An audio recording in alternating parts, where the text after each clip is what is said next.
So in this video, we are going to be talking about Unit 8, the first 4 lessons of Unit 8 of Algebra 2 Honors, which is specifically inverse function stuff like that. So we learned about in Unit 6 how to graph exponentials, and then there's a way to graph logarithmic. So first, we need to talk about what a one-to-one function is. A one-to-one function is a function where every x and y is unique. So in order to pass the vertical line test, you need to pass the vertical line test to be a function, which means that every x can only have one y. But then there's a horizontal line test. Every y can only have one x. You must pass the horizontal line test for your inverse to be a function, and if you pass the vertical line test for the horizontal line test, you're a function, but you're not one-to-one. One-to-one means that you can rotate it, and it'll still be a function. I forget what it's called, but there's this like function, I think it's y equals x squared, where it's a function, but it's not one-to-one, because if you were to rotate on its side, so x equals y squared, then it wouldn't be one-to-one. But I could be getting the thing off, and I don't have my paper in front of me. But that's good. I need to learn how to do this without the notes, so I can become smarter. So yeah. So as we know, a logarithmic graph is an exponential graph that's rotated. And there's always a very unique way to solve these that can be sometimes difficult, but sometimes easy. What you have to do is you have an f of x, and then you're going to have an actual x on that side. So you first need to make the f of x an x, and change any x's on the other side to y's.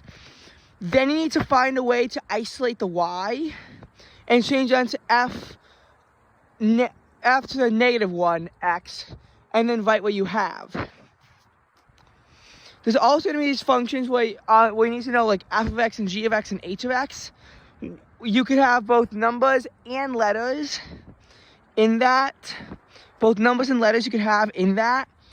You need to learn the composition, so you always go from right to left, plugging in each value every single time. And then from there you can just get the value from there. You can just get that whatever's going on when you follow the functions in order, and obviously the x you have to replace with what you got in the previous function. But sometimes it's just based on numbers, and sometimes you get and sometimes you get letters and numbers. I hate those where you get both of them. Like if h of x is 3x plus 1, and then g of x is x squared, then, and this is going to be a very easy one, so then the h of x is going to be 3x plus 1. For the x squared, you have to take 3x plus 1 squared, which I believe is 9x squared plus 6x plus 1. But you can go fact check me on that, I won't care. I already know that I am not doing the greatest, and I also know that while I need to build up these concepts, I also just need to make sure I don't fumble on the actual numbers. That's another thing that I have to be careful that I'm doing, so I'm not fumbling in the calculations itself, because that generally tends to happen where I'd fumble inside the calculation, and it just really messes me up. But yeah, and the way that they work is that you always have to figure out the domain, range, and the asymptotes. Domain being like left to right, range being up and down. the domain is going through the range of the inverse and vice versa. And, but that's only for like exponential logarithmic. Other inverses will be the same, but we do mostly focus on exponential and logarithmic. And this, I know this video isn't super informative, but like I kind of half understand everything. I have a lot of studying to do. But I figured this video would be good help if for no one else, for me. So I don't expect you to find this like too useful. I have a lot of work to do over the weekend.